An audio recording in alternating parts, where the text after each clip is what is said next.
Welcome to the first test academy army Agniveer aspirant. আশা করি তোমরা খুব ভালো আছো এবং খুব ফুল দমে একদম ভালোভাবে প্রিপারেশন নিচ্ছ। আজকে একটা চ্যাপ্টার যেটা হচ্ছে পরিমিতি চ্যাপ্টার। পরিমিতি দেখে কিন্তু অনেকে ভয় পায় যে পরিমিতি অঙ্ক আমি পারবো না, পরিমিতি কঠিন লাগে। বাট আজকের এই ক্লাসটা যে প্রথম থেকে শেষ পর্যন্ত দেখে নিবে তার কাছে পরিমিতি জলের মতন সহজ হয়ে যাবে। কিরণ স্যার বলছে অতএব ক্লাসটা প্রথম থেকে শেষ পর্যন্ত দেখো, দেবে পরিমিতির যে ধারণা সেটা পুরোপুরি একদম যে কঠিন যে ভাব একটা থাকে এটা একদম দূরে সরে যাবে। তো চলো তাহলে আজকে আমরা পুরো বেসিক কনসেপ্ট গুলো একদম ছোট থেকে ছোট জিনিসগুলো শিখবো যাতে কোনো কোথাও ডাউট না থাকে। তো চলো আমরা যেটা কি পড়বো সেটা পড়বো আয়তক্ষেত্র। আয়তক্ষেত্র this is the most important chapter. আর্মিতে আমি দেখেছি যে তোমাদের কিন্তু এই টাইপের প্রশ্ন এসে থাকে। তো চলো দেখো আমাদের আয়তক্ষেত্র। আয়তক্ষেত্র বোঝার জন্য আমাদেরকে জানতে হবে চতুর্ভুজ। চতুর্ভুজ কাকে বলে? যে চতুর্ভুজ কাকে বলে? যে জ্যামিতিক চিত্রটি চারটা বাহু দ্বারা গঠিত এবং সীমাবদ্ধ সমতলিক গঠন করে। তার মানে কি কথায় বলতে পারি চারটি বাহু দ্বারা সীমাবদ্ধ সমতলিক ক্ষেত্রকে আমরা চতুর্ভুজ বলবো। এবার চতুর্ভুজের মধ্যেই কিন্তু যেমন আমরা মানুষের মধ্যে অনেকে আলাদা আলাদা করে নাম আছে, তাই তো? ঠিক এক্স্যাক্টলি চতুর্ভুজের মধ্যেই কিন্তু আয়তক্ষেত্রটা পড়ছে। সেই আয়তক্ষেত্র কখন বা কাকে বলবো? যে চতুর্ভুজের কি বলবো বিপরীত বাহুগুলো পরস্পর সমান এবং সমান্তরাল এবং প্রতিটা কোণ কি হবে? প্রতিটা কোণ আমাদের 90 ডিগ্রি হবে, তখন তাকে কিন্তু আয়তক্ষেত্র বলবো। তাহলে আয়তক্ষেত্র কাকে বলবো? দেখো এই হচ্ছে আমাদের আয়তক্ষেত্র। এর বিপরীত বাহুগুলো পরস্পর সমান এবং সমান্তরাল। এর যে এই বাহুটা সমান, এই বাহুটা সমান এবং প্রত্যেকটা কোণ কিন্তু আমাদের 90 ডিগ্রি। তো এটা হচ্ছে একটা আয়তক্ষেত্র এবং এই আয়তক্ষেত্র দিয়ে বহু প্রশ্ন আসে। তো এই আয়তক্ষেত্রের এই বড়টাকে, যে বড় বাহুটা সেটাকে কি বলবো? সেটাকে আমরা বলবো দৈর্ঘ্য। সেটাকে কি বলবো? দৈর্ঘ্য। আর যেটা ছোট সেটাকে বলবো প্রস্থ। ঠিক আছে? এইটা যদি প্রস্থ হয় এটাও প্রস্থ, এটা যদি দৈর্ঘ্য হয় তাহলে এই লাইনটাও কিন্তু আমাদের দৈর্ঘ্য। ঠিক আছে? এবার এই যে কোনাকুনি বরাবর একটা লাইন আছে, তাই না? এখানে কটা লাইন আছে? কোনাকুনি বরাবর দুটো। এই বরাবর একটা আছে আর একটা এই বরাবর আছে। ঠিক আছে? তো এইগুলোকে কি নাম বলছে? এগুলোকে বলছে কর্ণ। আমি যে কোনো একটা ধরে করছি, তো এটাকে কি বলছে? কর্ণ। এবার এই যে আয়তক্ষেত্র আছে, আমাদের এই আয়তক্ষেত্রর দেখো যখনই একটা বিন্দু থেকে এখান থেকে কি একটা ব্যক্তি এভাবে হাঁটতে হাঁটতে গেল, এইভাবে হাঁটতে হাঁটতে গেল, আবার এখানে গেল, আবার এখান থেকে এখানে ফিরে এলো। তো এখানে যে কতটা এই যে আয়তক্ষেত্র বরাবর যে জায়গাটা ঘুরে এলো পুরো, যেটা দিয়ে শুরু করেছে আবার সেখানে ফিরে এলো, এই যে জিনিসটা এটাকে কি বলে? এটাকে বলে পরিসীমা। বলছি না যে ছোট থেকে ছোট জিনিস তুমি কিন্তু পড়ে নিতে পারবে। আর ভিতরকার অংশ ধরো আমি মাটি ফেলবো বা আমি গাছ লাগাবো বা ঘাস গজাবো, তার জন্য বিচুন ফেলবো, সেটার জন্য আমরা ভিতরকার জিনিসটা নিয়ে আলোচনা করব।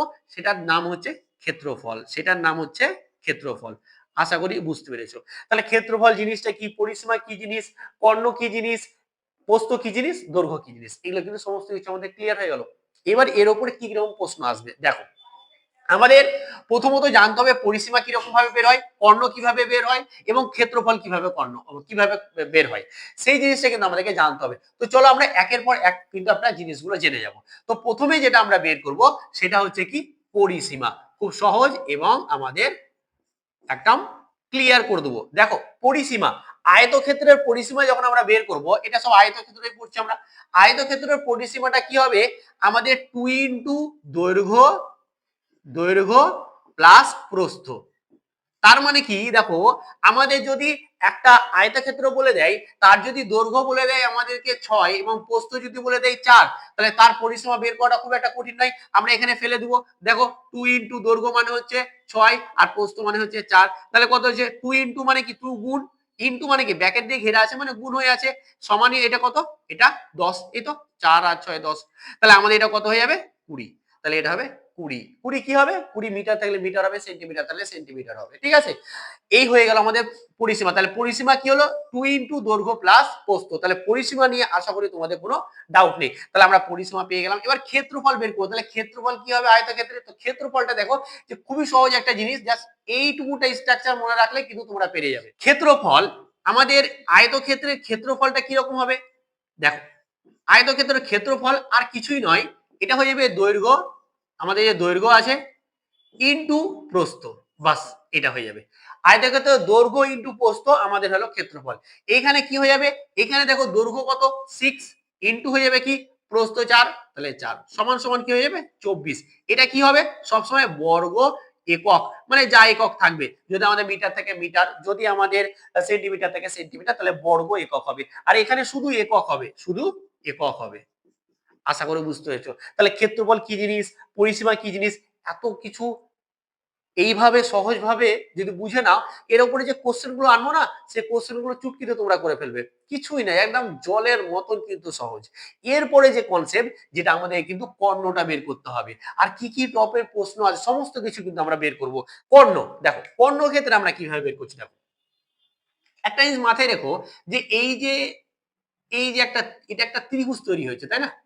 এটা একটা ত্রিভুজ তৈরি হয়েছে। এই ত্রিভুজটা কি, এটা হচ্ছে একটা, আমি কি বললাম, আয়তক্ষেত্রের প্রত্যেকটা কোণই হচ্ছে 90 ডিগ্রি। তাহলে এই কোণটা যদি আমাদের 90 ডিগ্রি হয়, তাহলে এটা একটা সমকোণী ত্রিভুজ। আর সমকোণী ত্রিভুজের ক্ষেত্রে আমরা কি পাই, অতিভুজের স্কয়ার সমান সমান হচ্ছে লম্বর স্কয়ার প্লাস হচ্ছে ভূমির স্কয়ার, তাই তো?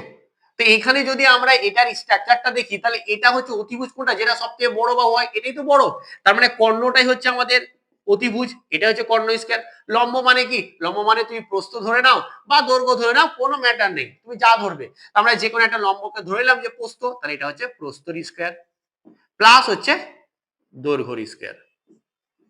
বুঝে গেছে তো, দৈর্ঘ্যর স্কয়ার। তাহলে দেখো আমরা কি পেলাম, কর্ণ স্কয়ার সমান সমান প্রস্থ স্কয়ার প্লাস দৈর্ঘ্য স্কয়ার। এখান থেকে আমরা কর্ণটা কিরকম ভাবে পেয়ে যাব, দেখো কর্ণ আমরা পেয়ে যাব যে রুট ওভার দিয়ে দেবো, যে প্রস্থর স্কয়ার প্লাস হচ্ছে দৈর্ঘ্যর স্কয়ার, বাস হয়ে গেল।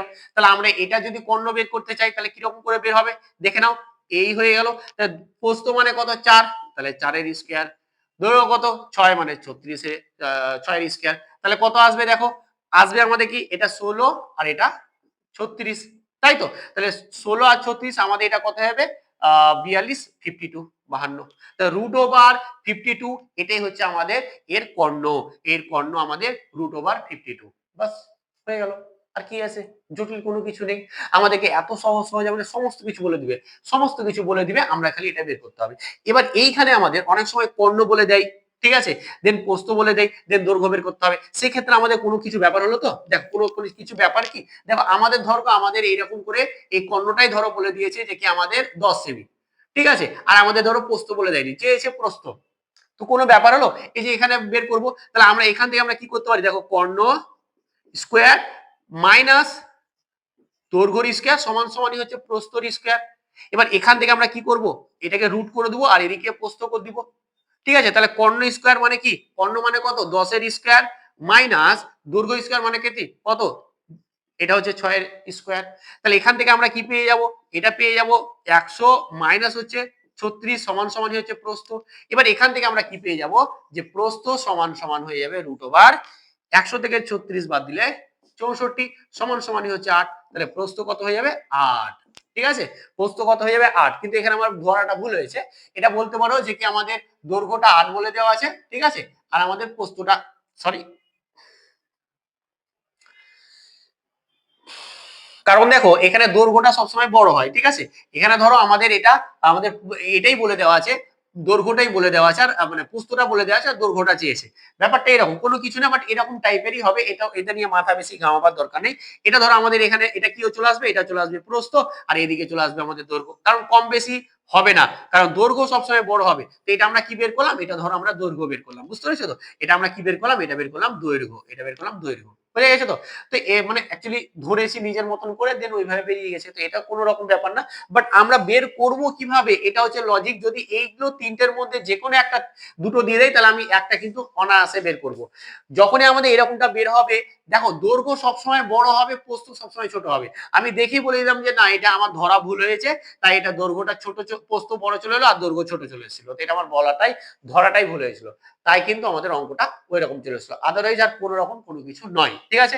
এই হচ্ছে আমাদের ব্যাপার। এইবার দেখো, এবার কিছু কিছু ক্ষেত্রে আমাদের বলে দিবে যে কোন আয়তক্ষেত্রের প্রস্থ ধরো বলে দিল যে কি 6, এবং ক্ষেত্রফল, এবং ধরো ক্ষেত্রফল বলে দিল যে ধরো 240 বর্গ সেমি, বর্গ সেমি, ঠিক আছে, আর প্রস্থ ধরলাম যে এত সেমি।